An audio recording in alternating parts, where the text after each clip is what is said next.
I think you just leave it open, and then if Gen.G pick it again, you're like, okay, sure, we can deal with that, considering the lackluster performance of the pick in the last game.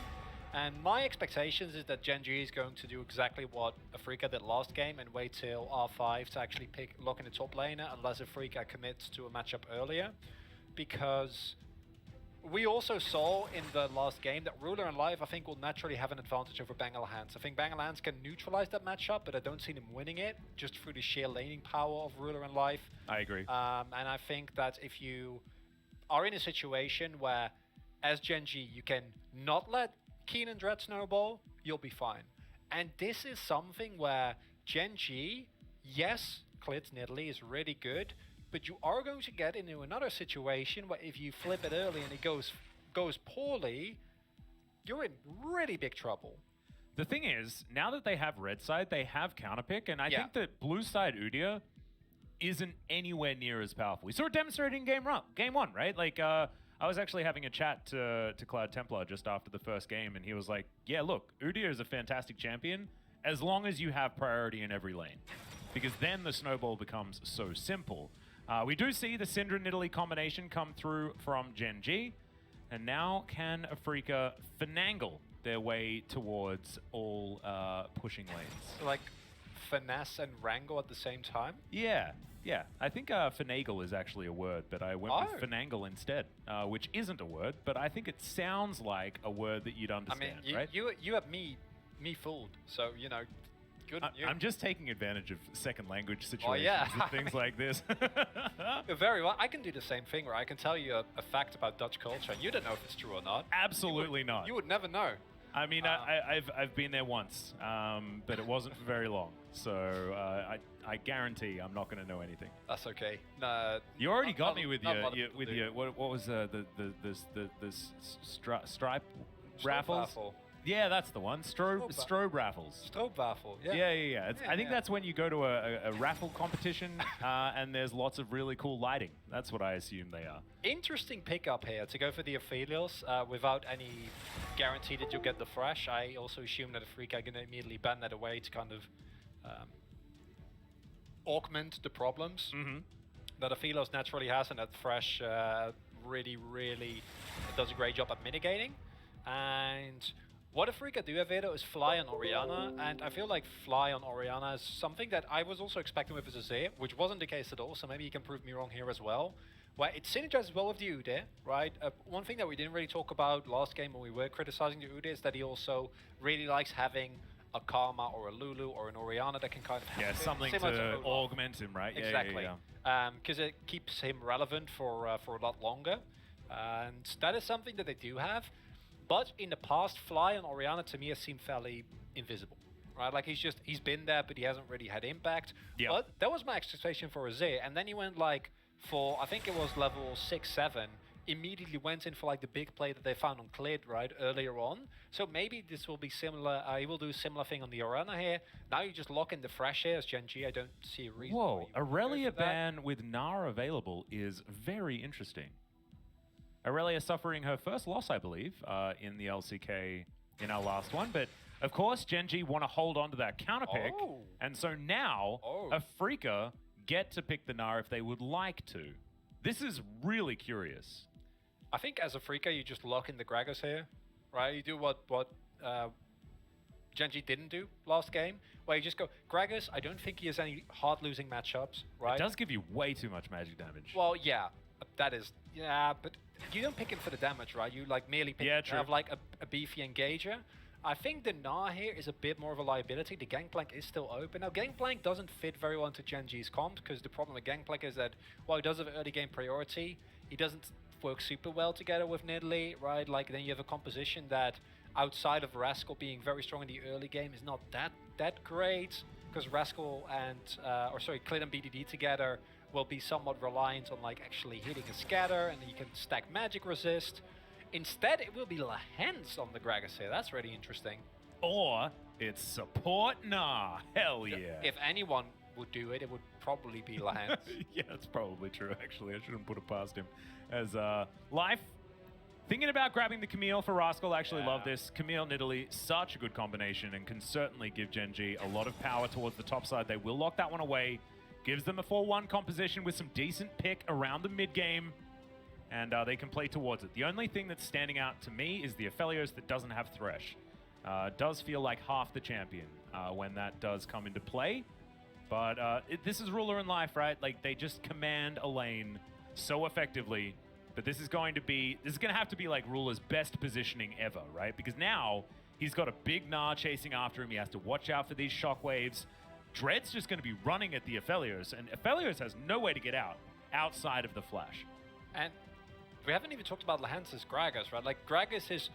It's similar to Jarvan in that if you are an Aphelios in a game and you know that there's a Gragas, there's a Jarvan, something that can just instantly engage on you, flash body slam or a Cataclysm in the case of Jarvan, where you are locked in a place or you are displaced and you are not able to actually auto-attack, to actually use the amount of sustain that you have available to yourself, you're not in for a great time. And I feel like Ruler in this composition, interestingly enough, is actually not really going to be the main carry, unless you're in a position where like you find big leads, right? Like it kind of changes the equation. But generally, I'd be looking more toward Rascal or BDD or Clid finding early game leads and then leveraging that, because the Udyr will lose effectiveness. And then if you get one of your other solo laners really far ahead, you can part them in the side lane and you can play kind of okay in a Kai'Pek situation. The problem that I have with the comp from Gen.G is that if they fall behind again, I think this comp also does not play well if they can't play forward, right? Like, that is not a position you want to be in, especially with how strong like the big ultimate combos are on the side of Afreeca. Yeah. There's going to have to be some smoke and mirrors, it feels like, out of Gen.G as we hop onto the Rift for game number 2. Afreeca, can they do it again? On the blue side, Keen, of course, powered up to absolutely 100% capacity right now as his little Dino Gnar. Okay, buddy. Oh, we're taking the Omni Stone. We're doing it. He's Omni Stoning it. He's a bit omniscient at this point in the series. Don't even really know what that word means, to be honest. I just wanted to say it because it sounds good. Isn't it that you're like, you know everything that's... Yeah. That's what I'd Isn't that omnipotent? No, that means you can do everything. Do everything, yeah. I'd imagine, like, it would have to do with... If you could tweet at me, the English class, if you could just let me know what omniscient means, and we'll see whether it actually made any sense at all. It probably did not. That's okay. You know, your English is just... Oh, no, wait, that only works for me, unfortunately for you. What do you mean? I'm first language Australian. Oh yeah, that's actually true. Yeah. Second language. Yeah, my second bad. language. I'm sorry, man. I should. Can you please? Yeah, no. We're from such similar backgrounds, and that's on me, honestly. No, I feel bad about that. Yeah. Let's talk about Omni Stone, so we can forget me. Yeah, let's do that. What's your opinion on the Omni Stone on the Camille? I think it's kind of a win more situation where one of the big potencies of Omni Stone comes from basically if you can proc Dark Harvest early, like everything that you do becomes better. Camille is one of those champions that can actually use so many. We've seen her run with like a big variety of runes as well, right? Recently it's been stuff like the Grass, but you can also play Conqueror, which we've still seen recently. I think okay, BDD. I think when we were like, this is way back when Camille Jungle was popular, we also saw the press the attack a lot because you can get it quickly with the auto reset, right? So there's a number of ways. Comet Camille was a thing once upon a time. I remember that. Where you just go for the W, the tactical sweep and then poke. That was when the sweep was extraordinarily strong. Oh yeah, yeah. No, it's not a thing anymore for a reason, right? And I think that's good. I don't think Camille should be able to do that. When she was a poke champion in lane, that's when things have certainly gone wrong. If that's the case, it should not be allowed. Yeah, is what we say to that. So the gist of it is, generally you'll be fine with whatever you get in terms of because you're such a versatile champion that has varying different modes, and then. If you snowball the Omni Stone and you are actually able to make great use of it, it does give you access to a really nice tree. And there's the Dark Harvest. Did he get a stack as well? Yeah, he did. Oh, that's nutty. Wow, he rolled into it so perfectly. That's now lethal tempo for the all-in. Am I right? It's not going to happen. It's similar to a good Zoe player, right? Yeah, right. Always recognize those. Well, not anymore. The Redemption a little bit harder to gather at the moment as now Lahen's taking a lot of damage. Life just sticking to him. There's the flash out and first blood goes to Ruler. We mentioned the fact that it doesn't matter which support this guy has on the Aphelios because he's just so damn good. Now they're looking for the second one as he gets the snare as well. The Calibrum comes through, gets his second proc. It's not quite enough. Oh my goodness. This is angry Gen.G, and they are so scary. Oh no. I've seen this one before. Yeah, right. This is, I was saying in between the breaks, I think that this is going to be a matchup that's kind of contingent on how the top lane or the top side goes. Because I don't feel like Gen.G can push the bot lane hard enough, and I'm immediately proven wrong, you know, so that's quite nice. As I don't know how they get away with this, right? Like, yes, the Gragas is not as strong as the Leonian in early game situations, but traditionally Aphelios isn't as like potent as the Kai'Sa early on, but they are the ones who set up the play. A lot of damage is actually funneled into Life, who combined with Aftershock and his W doesn't actually care about that. And then you're in a situation where you're basically exclusively running away and Ruler can free hit, and they also use so many summoners, right? Like, yeah, this is really bad for the Afreeca Freecs bot lane because Ruler and Life are kind of known for then pushing these leads to an obscene degree. And it's also really bad for the jungle, right? We talk about Udyr needing prio in the lanes. Yeah. Where's the prio for Afreeca? It is on the top side a little bit.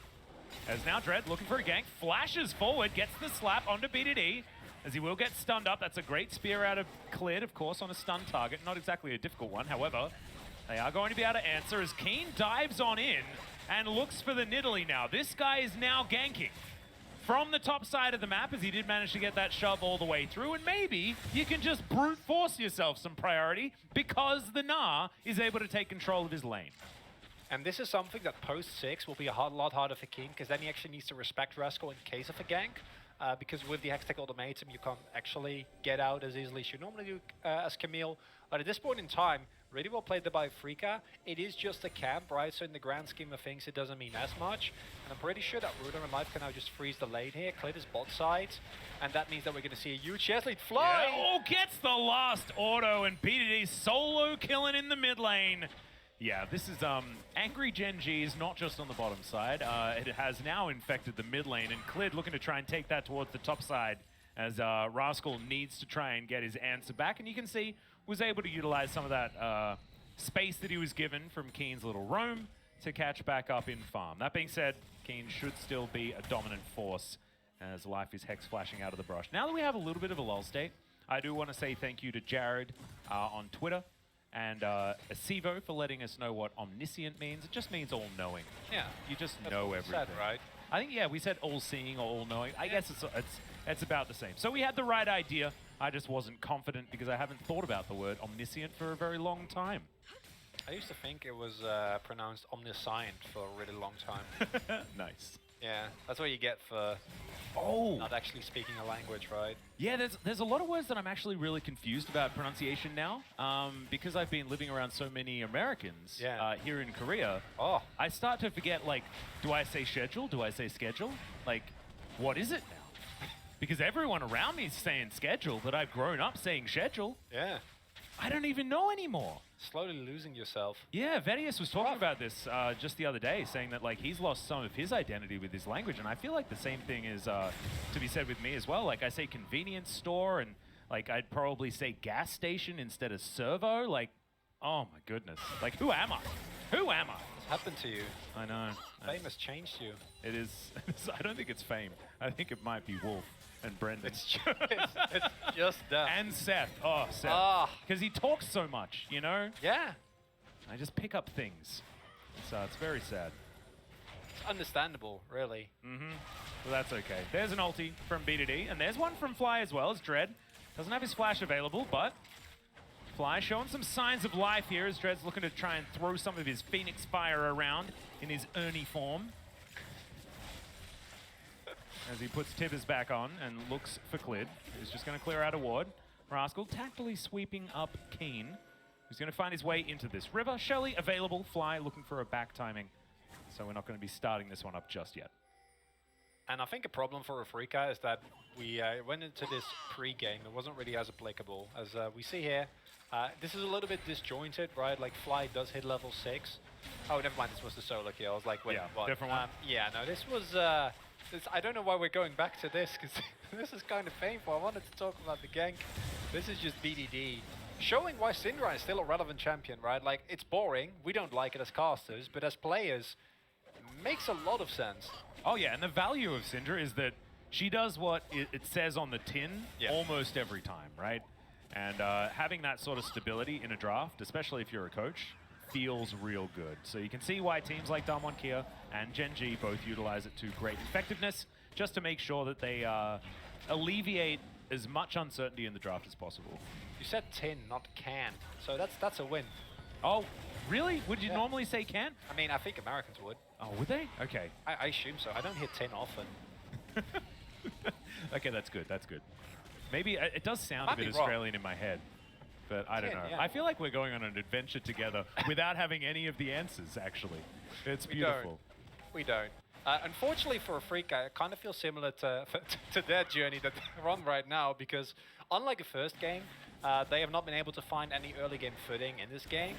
And unlike Gen.G, who I think still had some moments in the last game where they were actually able to fairly decently look for openings, Afreeca, while their comp allows it, is a team to me that traditionally has had a really rough time playing from behind. They get randomly caught. And maybe they want to try and contest here. It's greedy though. Yeah, Scatter the Weak does go wide, so that's a bit of CC now on cooldown as Rascal's going to move on in. 3 versus 4, and in goes Light. Solar Flare goes completely wide. 3-man Shockwave from Fly, though, is cleared. Has to get out. Rascal goes back in, though, and he's just dead. Oh, no, he's not exactly having the greatest day, as that's a brilliant cast out of Lehens. And Afreeca take control once again. And that's a big objective. These early Heralds can give you so much of a goal lead and so much early tempo. And Gen.G, yet again, I called the contest greedy there, but they're not on the same page, right? Like, Rascal goes in for the re-engage there. I think maybe he thought that he was dead no matter what, and he's going to help his team disengage. But this Herald can get turned into more early play gold. The kills that you give over provide a lot of early game power to the Afreeca Freecs, which they were sorely lacking. And it is just, this is not the Gen.G that we've been used to seeing over the last couple of series. Yeah, this is definitely a disconnect that we're not used to for this particular squad. Also, Life straight up missing that Solar Flare is not what you want either, as he could have got a lot more value in that position. And then Lehens with the flash just to guarantee the second kill. And this is huge for so many reasons as well for Afreeca. And I'm pretty sure that the call that was like Rascal, like, okay guys, I'm gonna go in and I'll try to like get you guys out. But then Lehens with the counter engage, right? Like find Life as well, which turns that trade into kind of a unfortunate situation.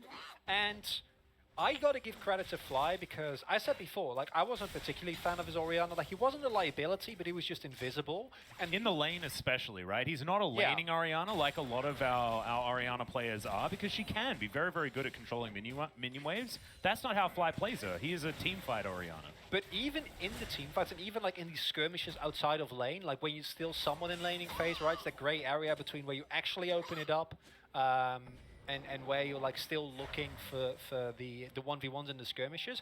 Even there, I felt like he hadn't really had an impact. And the reason why I'm going on about it is because I feel like in both of these 2 last games, he's been so much more active around the map, right? Like this free Shockwave, if you don't find this play doesn't work.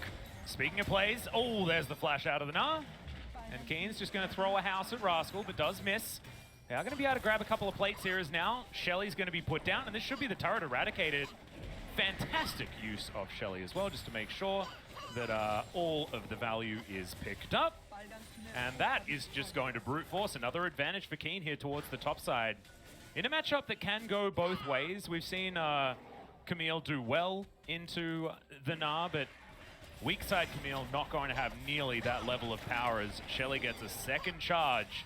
She is certainly working overtime today. A lot of value out of that piece of shellfish as in goes. Rascal doesn't quite find the hook shot, and he's going down extraordinarily low. Dread tries to slap him as he does walk away. Shockwave comes in, easy dissonance for the kill. Meanwhile, on the bottom side of the map, Ruler is continuing to just be an absolute beast, as Bang's going to have to flash to get out of the way of that spear that could have just spelt his death. Clid didn't have flash, though. Maybe wouldn't have been able to get into that extended pounce range, but not entirely sure. Better safe than sorry. And even with the early game going the way of Gen.G, we see Afreeca kind of repeat the pattern that we saw last game where Bang and Lahens are just left to their own devices, and Ruler and Life are clearly the better duo, right? Like when it comes to just straight up 2v2 power, I think you can even make an argument for them being the best 2v2 duo in the LCK. I think so, yep. But they're definitely the best 2v2 duo in this specific matchup. Like 35 CS lead, 2 kills, and yes, the jungler was there, but that was not why the kill was found. But they're sacrificing their top side, and these are again the kind of plays where normally as Gen.G you have a lead where this actually works out. You find a kill, right, and then you possibly get away with it, but instead now you're like trying to all in a situation where you're not really allowed to, and yeah, Lahens is just getting sacrificed. Oh my god. The flash into perfect, like, he doesn't, there's no like hesitation at all. That flash looked aggressive. Yeah. Rather than a defensive flash, which it absolutely was. Like, yeah. Oh my god, Ruler is just something else. You know, like, when you can actually use flash like this aggressively and always make it work, it just looks so broken, right? Like this is and like when you use it, like, but like this is the thing. Like my brain, when I'm playing, yeah, I'm like either I'm going in or I'm going out. You know, I can't. I'm not a very good player, to be perfectly honest. I'm good at yelling about the game, but not so much playing it because I've got the old man hands. But Ruler uses it defensively and offensively at the same time, and his brain allows that to happen, and that's what gets me. But maybe you guys at home are just better humans when it comes to that. I marvel at the skill. I think that's a good thing, you know. Like, you gotta realize that even a team like Afreeca that at the beginning of the split looked really disjointed, right? Like, had a really rough time. They weren't looking cohesive. They were making individual mistakes. They were getting caught out time and time again.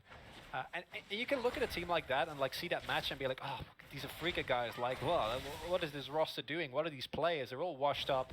And it's so easy to forget how high level this really is as Rascal finds Keen. Yeah, in a rough position as that is going to be, very almost getting himself out, but that is going to be the kill confirmed. BDD didn't need to teleport as he didn't even manage to get an assist, but that's okay.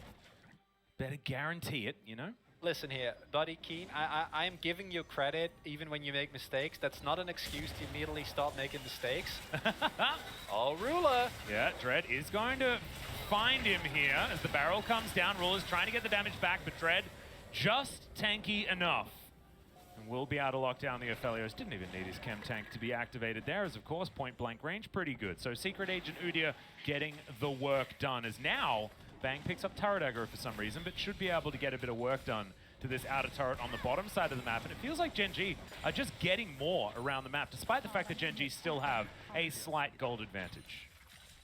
And it's interesting because Gen.G to me are still playing like they are very much ahead. Whoa, that's a big flash forward as the stun comes down. Dread's going to easily be able to pick that one up as Keen gets into position just a little bit too late. And Life with the defensive solar flare stops the Gnar from coming over. Rascal continues pushing there on the top side of the map. I wonder what it means for the Dragon. Gen.G is now switched into like the super high tempo, doing everything all at once kind of playstyle that we know them for, right? Where they make a play on top side, they invade your jungle, they dive your mid laner, and they all do it at the same time, which generally is something that can be really risky, but because they're often in a position where they have a big lead, they are able to get away with it. They will be sacrificing a Dragon here, though. I'm pretty sure that this should be just a Afreeca Freecs Dragon, and this is just a single one. There is still the chance for a Cloud Soul, you know, but thus far, that's true. The odds have been good. I mean, the odds are pretty good for a Cloud Soul to finally turn up, right? Well, yeah. It's been a few games without one. It has been. As Life looking to come through and clear out this vision. Afreeca didn't pull the trigger on the Dragon, which they could have, but we knew that. They didn't. Vision not quite there just yet, as Life getting it slowed down by the barrel. Bit of a slap there from Dread as Keen with his Gnar in a pretty good position right now for starting off this Dragon. And Clid finally gets back down. The Orb in the spot just to try and block them off here, and this will be a guaranteed Drake take for Afreeca. Can they get a turnaround kill is the answer here, as Life gonna have to flash out. Keen looking for a position on the Gnar. Isn't able to get it. There's the Cloud Soul like we were talking about. We deserved this. And Afreeca are gonna back away. When Afreeca have the priority on an objective like this, you basically can't ever contest as Gen.G here on red side, because if you have to funnel like through a jungle entrance, you're just immediately dead. There's Orianna, there's Gragas, there's Na, all of these champions that just immediately blow you up if this happens, as Secret Agent Udyr. Oh, he blast coned in. He's really cute. Yeah, that's what feels bad. As I would be very frightened if I was Ruler. Yeah, not quite able to get enough damage in. And here is the gank on the fly in the mid lane. Pretty comfy stuff, to be honest, is B2D. Just cookie like cutter. Flash scatters, like, no, I'll hit this. I hit these, this is fine. Yeah. Right, we don't really care about that, but while I like the idea of that play, in terms of tempo, I don't even think it's necessarily worth it as Life is going to get booped back. The Eclipse doing a lot of work mitigating as there's the shockwave to bring him back in. Just the one pick, but what can Afreeca get for it is the answer, and I guess there isn't really much, unless they want to try and go for Shirley, but it looks like Shirley might just disappear. Shirley got so much work done that Sister gets a day off, I guess. As the Airbenders have returned yet again to grace us on Summoner's Rift. Yeah. It's okay.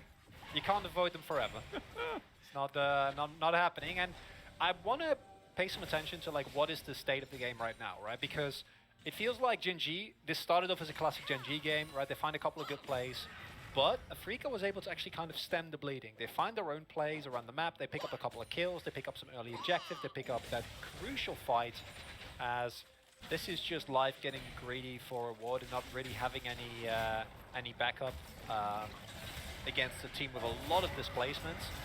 It's a bouncy house. Yeah, and Bang just fed a kill, which he absolutely needs. He's 2,000 gold behind at the moment after the clinic that Ruler put on towards the bottom side. This 1 versus 3 is going to be just won by Dread, I guess, who walks up, slaps the blue buff, and takes it down. Does deny it from Fly, so it's not all bad news for Gen.G. But that is a silver lining that isn't all that... It's more like tin. Yeah, yeah, maybe. Although tin confuses me, because that's a can.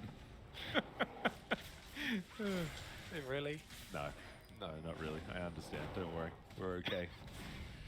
Fly clearing out the top side. He does like side laning these days quite a lot. His Azir was certainly splitting, but just will be the top side. Sorry, the mid lane move to the top lane.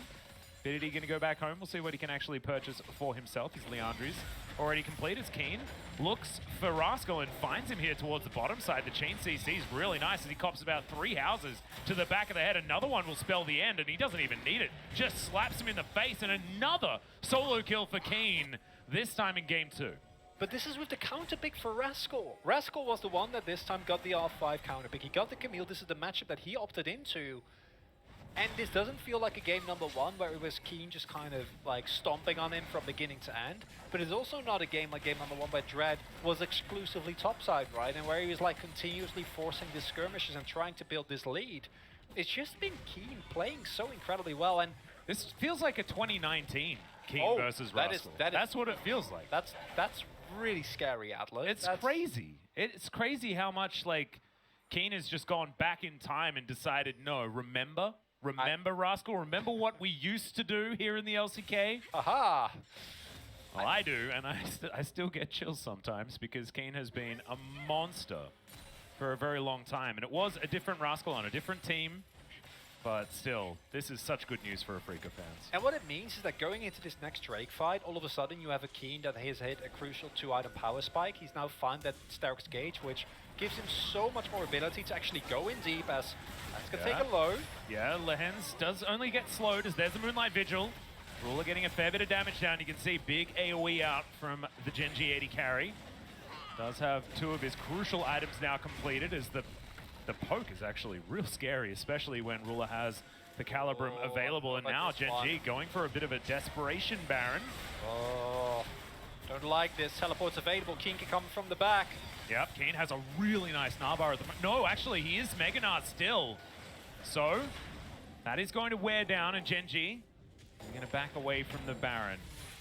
So that was a brief window where Afreeca could have actually fought that one with Keen's Flash and Gnar available. The thing here is, as Gen.G, that's a free Drake. You can just walk towards the Dragon Pit, right? You can clear the vision, make use of the tempo that you find out with that honestly pretty good skirmish, right? Like everyone on the side of Afreeca needs to back. There's no way they're ever going to contest that. But you go for a Hail Mary Baron, which you can peel away, which they did.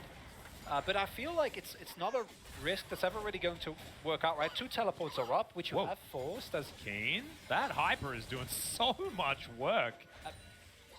He's got the Sterix completed now as well, on top of his Stride Breaker. Like this little Gnar is such a menace right now.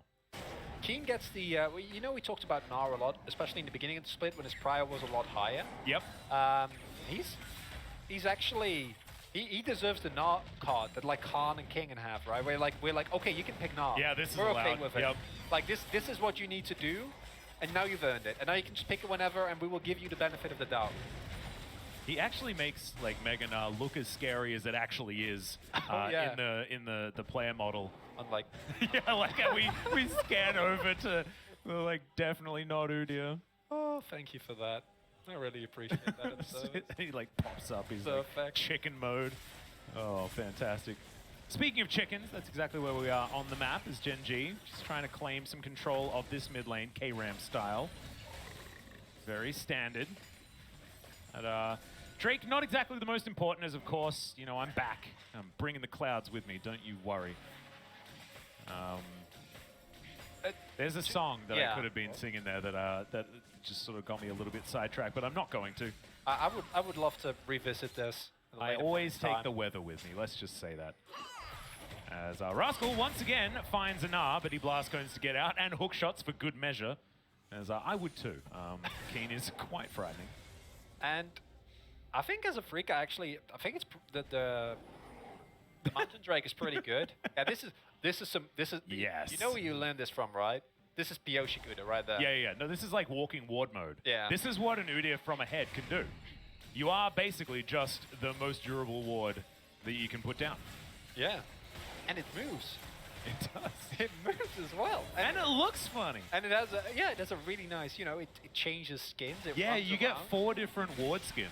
It secures on the fly. It's actually so good. Buy Udyr today.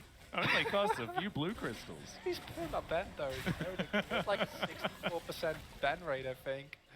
That's true. I mean, you're not going to be able to play him unless you play blind pick. But, you know, still. I think the thing with Gen.G's comp is that, like, even though this gold feels very even, oh, they go for the engage. Yeah, Rascal going back in again. There's the shockwave, and immediately he's going to get taken down extraordinarily low. Stopwatch going to now be utilized. But Gen.G, I think, lost a little bit more in that exchange. That being said, they still have the Unleashed Power, Moonlight Vigil, and in goes Dread once again. Keen finds a wall up onto Ruler as he flashes and trades with the Aphelios. Now Afreeca going to back away, but that is so valuable. Ruler now has no QSS, no flash. And I'm glad you pointed it out. Ruler without flash, this is not an Aphelios that has a fresh available, right? Like that is his only defensive summoner outside of heal, which only gives you a little bit of movement speed.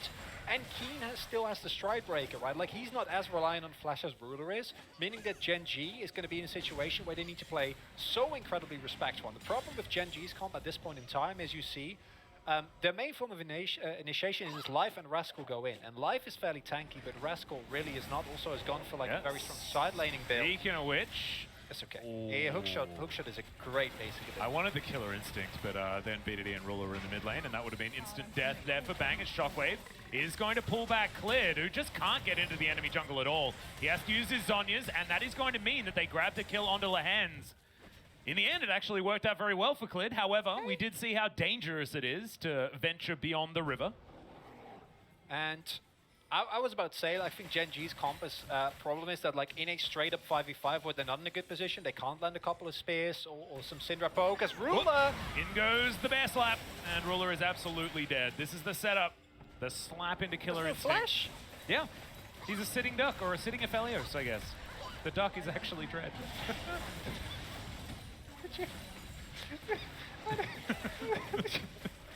This is a key moment. They're losing their inhibitor, Atlas. They are indeed. However, there's definitely not Udyr into the game, okay? How can you not be laughing? That's obviously, this is what they're going to get. The most fed member on Gen.G was, of course, Ruler, and Rascal was splitting on the bottom side. So, The middle of the map completely eradicated here by the Afreeca Freecs. But Gen.G not out of it just yet. They might be able to set up a freeze or something like that, if I can use what is a very interesting word utilized here in the LCK, where we don't really believe in it. No, we don't. Despite the weather. We play tennis or ping pong or whatever your back and forth sport of preference is. Volleyball. Oh yeah, like that one as well. Yeah, this is fairly self-explanatory. Nice bait there by Clid. Still has to invest his flash though, so I'm not entirely sure as to if this particular spot we've seen so many times people die there, right? And like, Ruler especially, actually. That is one of Ruler's favorite places to die. It's the Ruler graveyard. Is. That's the Ruler graveyard zone. That's what we dub it from here on onward. We need a heat map of places where Ruler has died. I think that that specific spot between like tier 1, seriously, tier 2, that is a big one. And again, like you don't have flash, you don't have a lancing, you don't have any defensive capabilities. And it ties into a problem that I have with the Gen.G comp at this point in time. In the early game, I was willing to give them the benefit of the doubt because they were actually snowballing. They were playing from an advantageous position.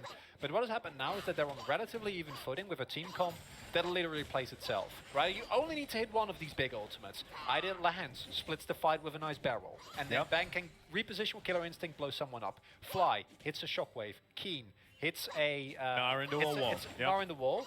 And the problem with these ultimates is that it creates so many danger zones as Gen.G you can't really step up towards, which means that you need to either 100 to 0 someone that's out of position, which it's a Freeca, that can happen, but if you don't find that, you're kind of in a position where if you don't always are first on the play, I don't actually think you can engage into a Freeca, and then you're in a position where you just can't really take objectives, and that's generally not good in the game of League of Legends, because you want objectives because they get you to the Nexus. Yeah, they do. And then you take that, and then you get the 50 gold, and then that's really, really good. That 50 gold is worth more than all of the other 50 golds that you possibly get in the game. Also, now Gen.G are going to be playing a 4-1 composition that can be very difficult to play if you're extraordinarily even like this, right? Because you're the one that has the onus on you to take control of all of the side lanes, make sure that all the ducks are in a row. As, yep, that is a very dead Keen. That's the pick that you were talking about. And I was focusing on these chickens being taken down and just pop goes the Gnar. And this is a big opportunity now for Gen.G. This is the oh no! Lahan's also going to be taken down. Fly, he was thinking about using that shockwave, but unfortunately, no one was there to follow up, and it wouldn't have done anything at all. And now Gen.G are just going to be able to pick up a Baron for themselves. And as I was talking about the fact that this comp is more difficult to run, they find exactly that pick that you were talking about.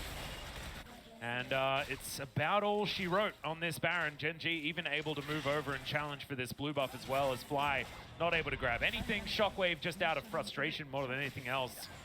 As Bang, he's taken a blue buff on the bottom side. Just wandering around the enemy jungle, and this is the problem, is that like you don't have a bar here as Keen. Like you're mini Gnar. You don't need to engage here. And also the rest of his team was not thinking about doing that either. He used all of his buttons and maybe just a little bit overexcited there was good old Keen. I think this has been one of the most consistent weaknesses of Afreeca, even when they do look good, is that they aren't able to play around their certain, like their loose conditions, right? We always talk about win conditions, but I think in situations like this, it's also really important to know, how do we always lose the game, as opposed to how do we always win the game? And in this scenario, in the last game, it was Keen getting caught. That happened once, and then it never happened again, right? Like in the side lane. After that, he learned, immediately adapted. They need to do that here as well. Yeah, Ruler comes through with a lot of damage, but not a lot of range. Spins around for a little bit, but Dread is going to be able to get out of there. Gives us the old team mode thumbs up, like it, like it.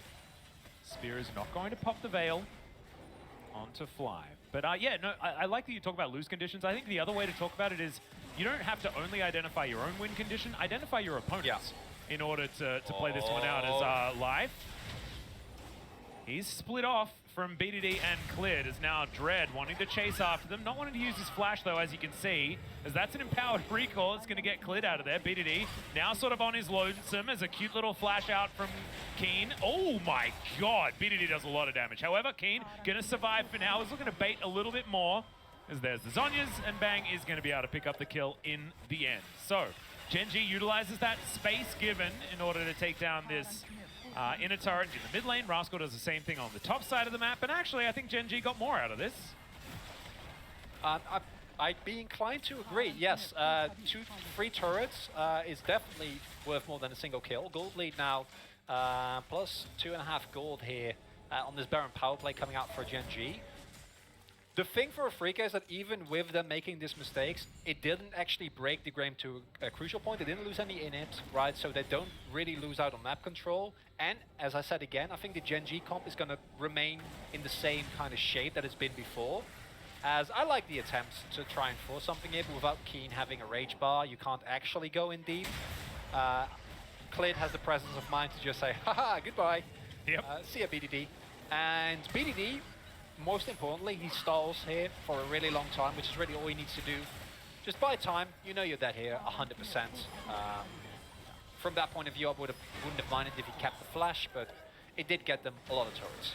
That's 950 gold over to Bang. So maybe if Bang can pop off in this next team fight, it could be a good thing as Gen.G looking to go for it. Rascal with a great flanking angle right now as Afreeca do lock down that Cloud Drake. Life flashing on in on top of Keen. They understand where the power is for Afreeca, but Keen gets the Mega Gnar at exactly the right time. Life going down low as Rascal into the backline. The Gnar doesn't quite do enough as he manages to pick up the kill, but Bang's already dead in this one. Clid gonna be limping out of there as Lahen's trying to tidy up and fly. Oh my god, the damage from Rascal now as Gen.G look to be fully charged up, and they do close in on Afreeca and take them down. That might very well be the end of the game. Yeah, Dren trying to clear the wave as much as he can, but a new wave is coming in. Teleport from Rascal just to gain priority here.